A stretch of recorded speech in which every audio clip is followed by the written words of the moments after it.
Assalomu alaykum. Sizlar bilan mashhur o'z kanali Instagramda o'smirlarning ruxsatsiz jonli efirga chiqishi taqiqlandi. Kanalimizga obuna bo'ling va bitta like tugmachasini bosib qo'ying.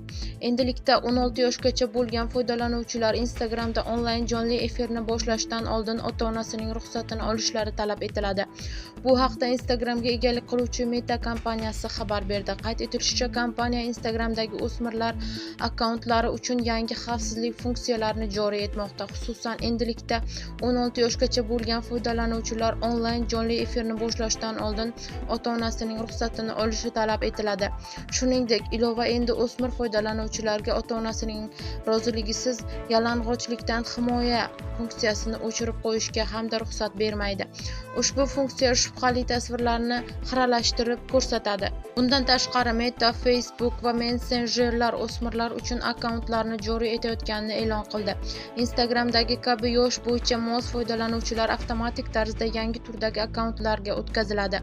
Bunday akkauntlar ota-ona nazoratining majburiy funksiyalari va akkaunt egasi kimlar bilan muloqot qilishi va o'zaro aloqada bo'lishi mumkinligiga doir cheklovlarni ichiga oladi. Ma'lumot uchun, o'tgan yilning kuzida Meta Instagram uchun o'smirlar akkauntlarini joriy qilgan edi. Natijada platformadagi yosh bo'yicha mos keladigan 54 milliondan ortiq foydalanuvchining akkauntlari yanada yopiq shaklda o'tkazilgan. Instagramda bu qoida 13 yoshdan 15 yoshgacha bo'lgan foydalanuvchilarga taalluqli. Facebook va messenjerlar foydalanuvchilarining akkauntlari ham xuddi shunday tarzda ishlaydi. O'smirlar ota-onasining roziligini notanish odamlar bilan muloqot qila olmaydi yoki ayrim maxfiylik sozlamalari mustaqil ravishda o'zgartira olmaydi.